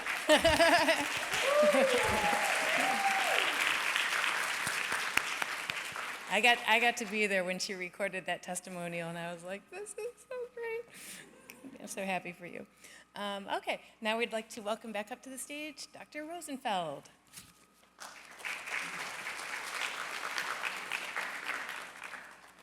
Well, 2 very tough acts to follow, but I'll try. Well, I'm going to be talking about what I think is a really cool topic, and that's about type 2 diabetes and getting people into complete remission just through diet. And this is a project I spent about 18 months with the American College of Lifestyle Medicine working on. I actually have the final page proofs, which will be published probably in the next few days in the American Journal of Lifestyle Medicine. But really an interesting topic that I thoroughly enjoyed. You know, and the motivation for this is diabetes. We are a sick nation. We have lots of diabetes, and it's going way up every year. You know, currently it's about 1 in 7 adults have diabetes. It's predicted to get much higher in the next few years. Many of these people don't even know they have it. So it's a real problem, and it's going up, up, up. Nutrition therapy is nothing new. There's a field called medical nutrition therapy for diabetes, but when you talk about it, and here's a typical consensus report, where they talk about it, yeah, it's going to really help you, you know, with your glycemic control. It may reduce your meds. It may help you lose a little weight. Maybe your cholesterol will go down, but nowhere does it say you're going to go into full remission with diet alone. It's looked at as an adjuvant, basically. But the American College for Lifestyle Medicine has often viewed this as a primary therapy, and they put out a position statement a couple years ago where they reviewed the literature and basically came to a conclusion that, yes, remission is the right way to go. And they found a number of studies that really supported the concept that with the right intense lifestyle intervention, diet, often combined with a little physical activity, you could get type 2 diabetics into full remission. And they concluded that a whole food plant-based diet is probably the best way to do it. This got some traction, but let's face it, it's a bunch of experts get together, and you could say, you know, it's a little self-serving. You get a couple of lifestyle medicine folks out there and they say, yeah, diet's great. And, you know, they are preaching to the choir. You know, it was their membership. Is this going to sway other people to do it? And I think the answer is maybe, but probably not. So we decided at American College of Lifestyle Medicine to actually take this a step further. And we convened a very multidisciplinary, diverse group of folks, not just lifestyle medicine converts, to see if we could get them to agree upon the concept of diet as a real way to manage this. So this is the paper that's coming out.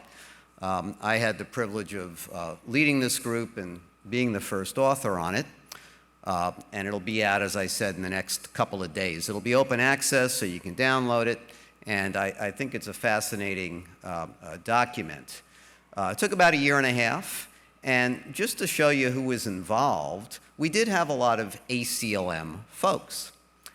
Some of the leadership, a dietitian, a pharmacist, but we also expanded the tent to include all these folks from other groups. So we had endocrinologists, nutrition and dietetics, family physicians, the Endocrine Society, cardiology, the AHA. So this was not just a group of converts, and the goal was to see, could we get all these people to actually agree that a plant-based approach and diet could really, in and of itself, take diabetics and put them into remission?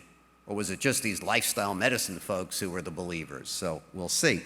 One of the things I insisted on doing at the start here was everybody had to disclose their dietary preferences. So everybody answered 2 questions. What % of your diet is plant-based? And of that, what % of that is whole foods or minimally processed, right? You may recall in Annals of Internal Medicine about 2-3 years ago, they came out with the meat guidelines, which basically said if you reduce your meat by 3 servings a week, it doesn't make a difference in your health, so eat what you want. There were 15 authors. 14 of them were heavy meat eaters, including processed meats. There was a token pescatarian on the panel. So are you going to get 14 heavy meat eaters, most of whom eat large amounts of processed meat, to come together and tell you don't eat meat? Probably not. So I thought it was important to disclose. And what we found was this was a very plant-based group, like 95% on average. were plant-based, that part of their diet. It actually ranged from 60 to 100%. And if you asked them whole foods or minimally processed, it was an average of about 78%. But it ranged from 15% up to 95%. So it wasn't all just whole food, plant-based folks. It was a nice group of folks. We always start in these type of projects with what's called a Pico question, defining what you're doing. And in this case, it was non-pregnant adults, 18 or older, who had type 2 diabetes. And we were looking at interventions that were basically diet with or without other adjunctive things, but not with drugs. Comparisons were optional, and our outcome was remission, which we initially defined as normal glycemic measures for some period of time, 3, 6 months, a year, with no active attempts to reduce your glycemic parameters through surgery or devices or drugs. Here's our mayor, Eric Adams, talking about his diabetes. And I think, in Brooklyn in particular, we have this wonderful disease called diabesity, right? Which is very prevalent in central Brooklyn. So there's a lot of interest in reversing diabetes. We prefer the term remission because remission has implicit in it the possibility of relapse. It can happen. But we see some focus on remission, but as shown in this, it's anecdotal. It's case series, it's stories, so we were trying to bring it to the next level here. And the way we do these consensus statements, it's a scientific process. I've been doing this for 20 years in the ENT world. This was the first foray into the lifestyle world with these folks, and this was their first foray too. We use what's called the modified Delphi method, where there's a very structured way of developing certain statements, which we then vote on from 1 to 9, agree to disagree, and see if we can achieve consensus based on meeting a threshold of agreement and the number of outliers that occur. And you'll see this in a moment. We planned on 3 Delphi rounds where you try and massage this. Turned out there was a 4th one because as we were getting ready to publish this, the Diabetes Association came out with some material of interest. So let's look at some of the statements. So remember, these are statements upon which this diverse group agreed. And the first thing we deal with is remission. So we start by saying, it's the disappearance of the signs and symptoms, but you can relapse, right? It requires achieving a certain level of glycemic control for a period of time.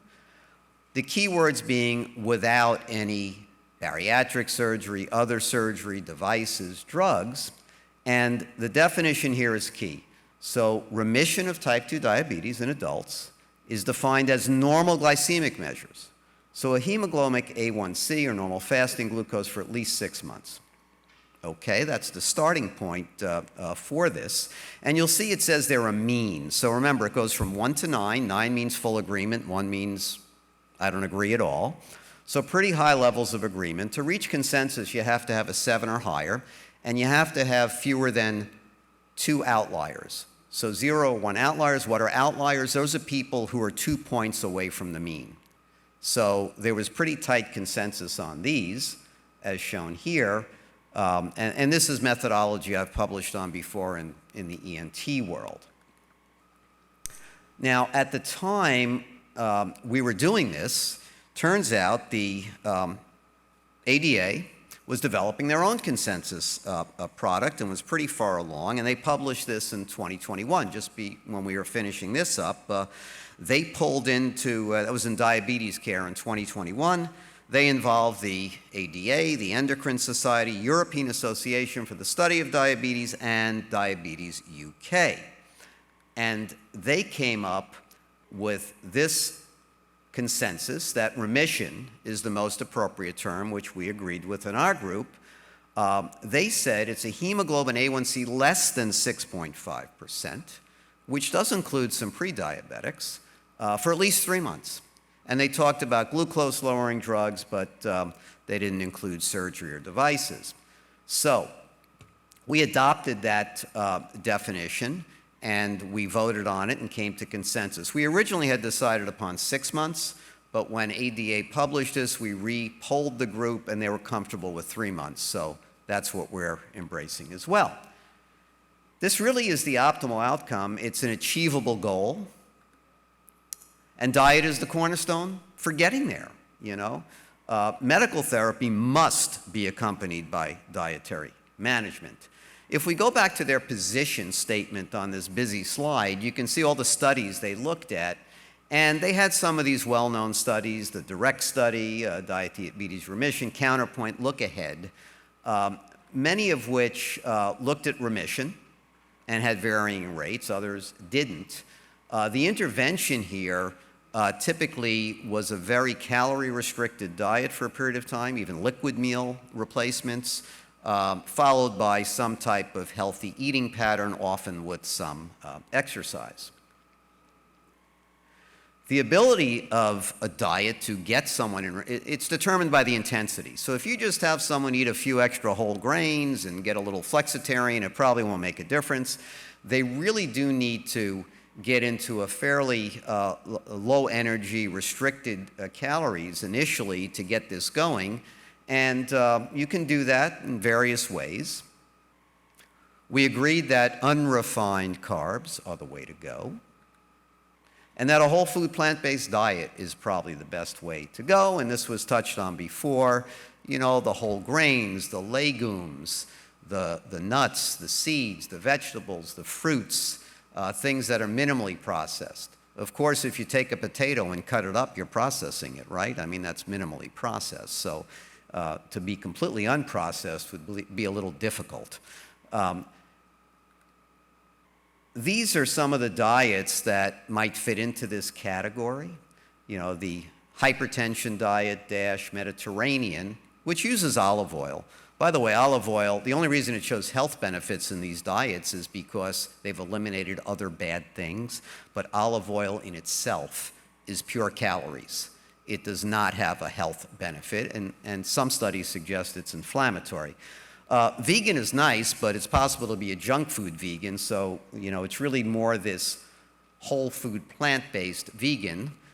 There was some discussion about whether this low-fat component was necessary, but there wasn't consensus on it. So this can sustain remission once you're there.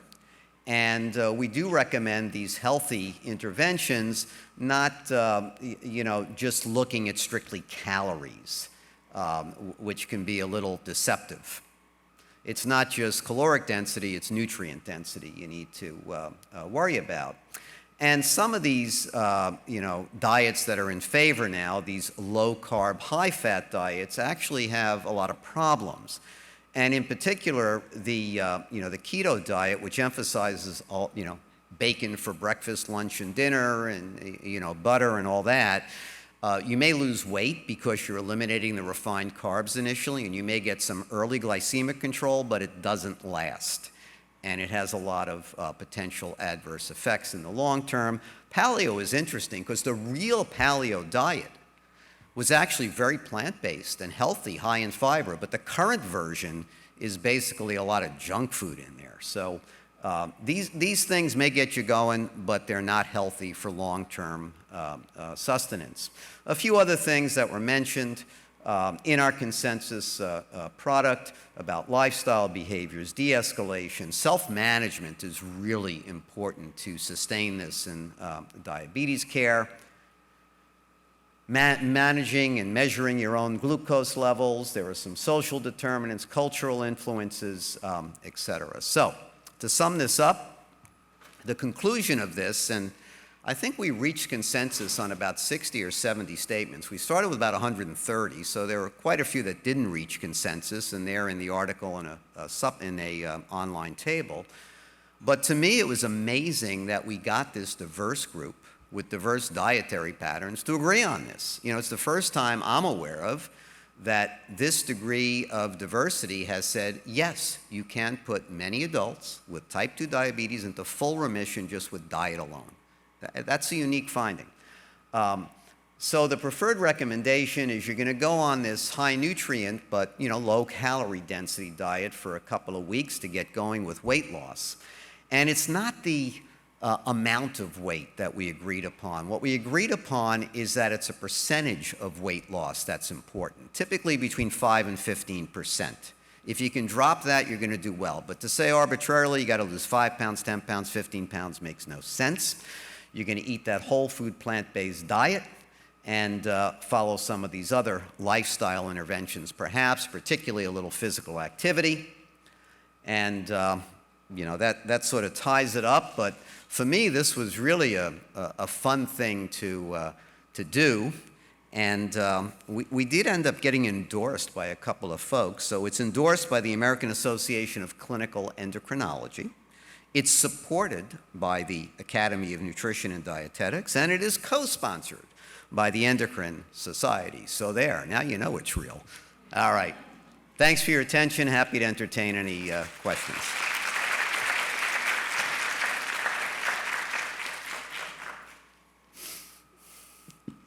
Or comments. Yes, thank you so much. I'm enjoying this conference immensely. I just wanted to get some clarity on the use of oil. So you just mentioned that olive oil was not healthy. What about avocado oils and other oils in that category? Yeah. So oils are a bit controversial. In the whole food plant-based world, there are some advocates of avocado oil or avocados or even olive oil. So the jury's out. But in general, the consensus seems to be if you're using the oil for flavoring, so you've prepared your food, you want to add a little extra virgin olive oil or avocado oil or something else to give it a little zest and flavor, fine. But to cook with the oils is not a great idea. It adds calories, it's unnecessary. I can caramelize onions, cook anything I want without oil. Okay, you don't need it. You need a good nonstick pan, not the second one that Batiste showed, but a good nonstick pan, a little water or broth, and you can do it. But oils are fundamentally just 9 calories per gram of fat. That is it. So a little flavoring, yes, but for cooking, no. Thank you.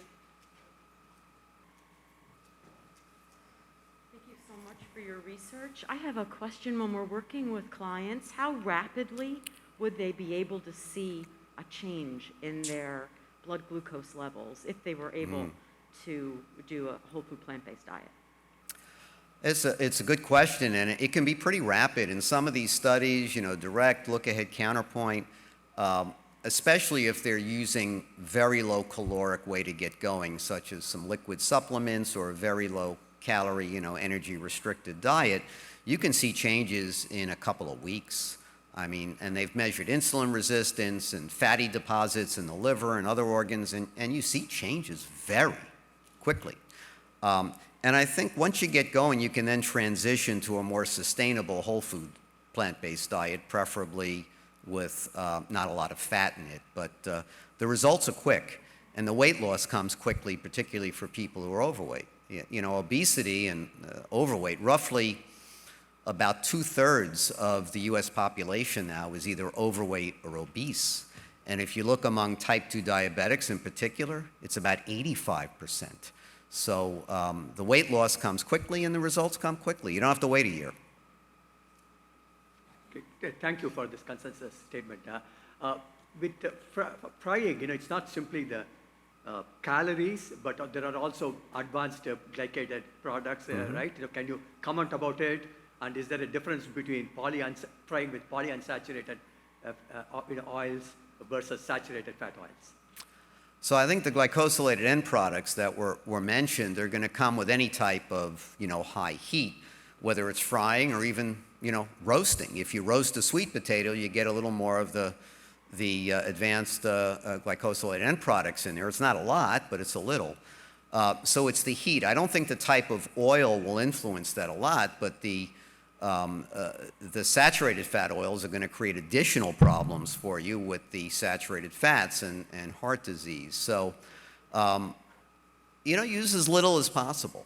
But you can cook anything without oil. You can roast on parchment paper. You don't need any oil. You can air fry without oil. You can saute in broth, in water. with a good nonstick pan. You can cook essentially, I've caramelized onions, cook them for an hour until they're sweet as can be just by adding a little water periodically. So it's really unnecessary. I guess if you're going to do it, you're better off with the polyunsaturated, but I would still keep it as low as possible. Great presentation. Can you just speak a little bit on the time-restricted feeding Oh, yeah. portion? I know there was that recent New England Journal of Medicine article that seems to be being quoted everywhere, especially specifically, I know my patients have quoted it, so if you could just speak a little bit to that. So it's about time-restricted feeding, intermittent fasting, which is instead of, as we say in Brooklyn, noshing throughout the day, you know, trying to keep it a little more contained. So you might have breakfast at 8 or 9 o'clock, you might have dinner at 5 or 6, and then nothing in between. So you're essentially fasting for about 12, 14, 15 hours. So yes, there is pretty good evidence that combining this time-restricted diet or some intermittent fasting with a healthy, whole food, plant-based approach gives you good evidence. What I didn't discuss here is a number of the people on the panel have active practices where they've been managing type 2 diabetics, some of whom, John Kelly in particular in California, has done this with time-restricted feeding. And they've had excellent results. And they actually submitted their results in a structured way for us to look at. So it's an excellent addition. And you don't have to cram it all into 6 hours. You can spread it out, but just not over 24 hours, 12, 15 hours, and the rest you don't eat. And it's good for your health. Like you said, the New England Journal article really outlined a lot of benefits of intermittent fasting. Thank you for bringing that up. Doc, lovely presentation. I appreciate all your information, but I was told that soy processed food is just as bad like any other meat that are boiled, parched, browned, stewed, whatever, but you should eat the protein from the soybean itself. Is it true that soy is just as bad with the process being done to it? Sure. So, no, soy is not bad in itself. So if you're eating soy, I think this will be the last question that we need. You can come up, then we'll move on. But soy in terms of tofu, tempeh, edamame, these things are very healthy. Once you get into hydrolyzed soy protein, like Impossible Burgers, Beyond Burgers, all these things, that's not good for you. So that heavily ultra-processed soy where they're just extracting out the protein it's not as bad as eating meat protein, but it's not that good. And those products often contain a lot of salt as well. So it's not the soy, it's the processing and the salt and all the garbage that gets put in there. But tempeh is one of the greatest things. I mean, loaded with fiber and protein, better than soy even than, just tofu. And edamame is great too. Yeah, last question. Thank you. And I want to say thank you for your time, Dr. Rosenfeld. I think one of the things I wanted to address was in your presentation, you talked about fruits, seeds, and different parts of the plant. And we're avoiding talking about roots because they're higher in starches, but a lot of my participants that I work with in council have plantains be a large part of their diet. And I've found it hard to find a consensus. Like some of my colleagues have said that each person individually should check their blood glucose after they eat the plantains. And that's the best way since they are also high in fiber. But I'm curious if you have a more specific one because it's such a large part of the demographics that I work with. And I want to highlight it because it does have fiber, but it is also very starchy. So I'm curious if you have an opinion on that. So you're absolutely, if you want people to adopt this approach, it has to fit into the culture. And there are certain foods, there are certain spices, ways to do it. But plantains are starchy, just like corn and potatoes. And they tend to be typically fried, pan-fried, deep-fried. So I don't have data on it, but to me, plantains would be fine if you either air-fried them or roasted them on some parchment paper without oil. And, I mean, they caramelize nicely. Okay, you're adding a few AGEs to it if you air fry it or roast it, but I think it's trivial. So I wouldn't eliminate plantains. I just wouldn't fry them or pan fry them or deep fry them, roast them or air fry them. All right, thanks. One more thing before lunch, so hang in there.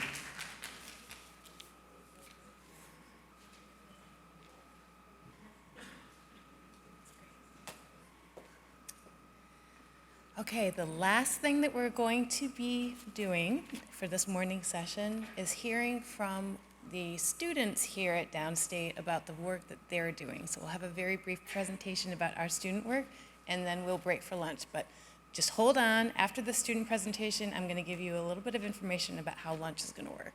So let's watch the video. I'm honored to present to you some of the student engagement work around plant-based health and nutrition here at Downstate. I founded the Lifestyle Medicine Interest Group in the summer of 2020, which is a trainee chapter of the American College of Lifestyle Medicine, and it was the first in the New York City area. An excited group of students from the medical school and the School of Public Health got together and during the lull of the pandemic created some Zoom lectures with speakers including Eric Adams, Kanchan Koya, and Dr. Suresh Stankic. Past recordings of these lectures are available on the SUNY Downstate Lifestyle Medicine Interest Group YouTube channel.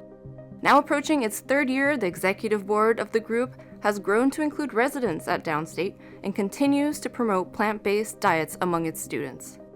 Dr. Marnie Markel, who's a nephrologist here at Downstate, has been running a summer research lab for students interested in plant-based diets, and we've been conducting survey research on the patient population at Downstate, asking about perceptions and misconceptions about plant-based diets. Abstracts of these findings have been accepted by the National Kidney Foundation and the American Society of Nutrition. In the School of Public Health, Shannon Caravello, who's also a lecturer at Kingsborough Community College, recently defended her dissertation on the attitudes of college students around plant-based diets. She hopes that this work could be used as a proof of concept for initiatives to get college students eating more vegetables. Ayana Besan, who is an epidemiology student in the School of Public Health, is working with Plant-Powered Metro New York to measure the effectiveness and successes of the Plant-Powered Metro New York Jumpstart programs. She also recently spoke at the UN for their 2021 International Youth Day, speaking on the topic of transforming food systems, youth innovation for human and planetary health. Now I'd like to introduce some of my colleagues to speak about their projects around plant-based health and nutrition. Hola, my name is Gabby Estevesinoa, rising fourth-year medical student and executive board member of a student club called DINE, which stands for Downstate Initiative for Nutritional Empowerment.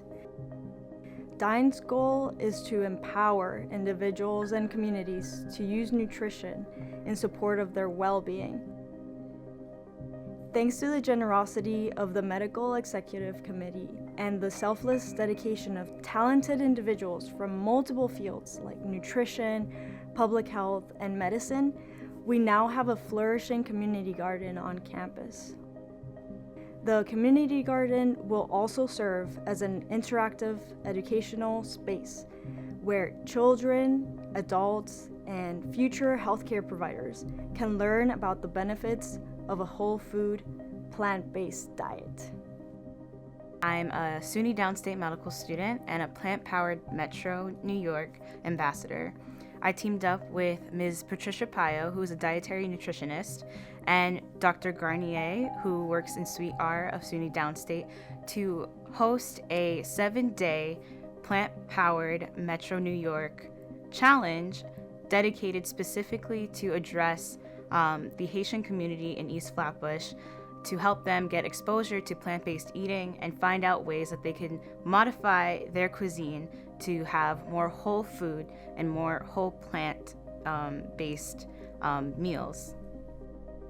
We ended up teaming up with Radio Soleil, which is a Haitian radio station based in Brooklyn that broadcasts its radio to not only the people who can access it here in the United States, but also back home in Haiti. We had a 3-part presentation.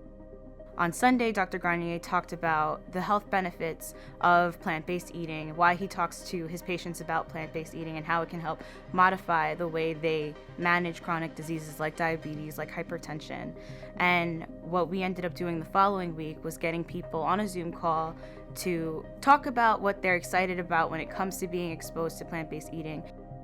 With the financial support of nonprofit Plant-Powered Metro New York, we were able to deliver groceries to people, and I thought that it was a great way for me to be there for my community a great way for us to collaborate with other people in health and to really get everybody on board in trying to use their food as a way of healing themselves. A lot of medical students, after going through clinical rotations, have become more interested in plant-based diets after seeing the burden of chronic disease and the injustices of health disparities. In 2021, then Brooklyn Borough President Eric Adams awarded Downstate a grant of $10,000 to provide nutrition information for students, which was delivered through the Gables Institute and the Center for Nutrition Studies. Students remarked how this program changed the way that they've been eating, how they would like to implement these kind of changes for their patients, their future patients, and how this kind of program should be taught to every health professional. We're very grateful for these kind of opportunities and for the incredible mentorship at Downstate, and we look forward to entering the workforce as healthcare transforms.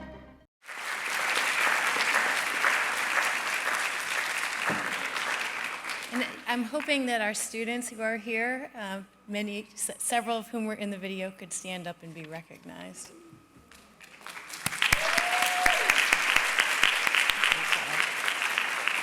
Okay. All right, so that was a wonderful morning.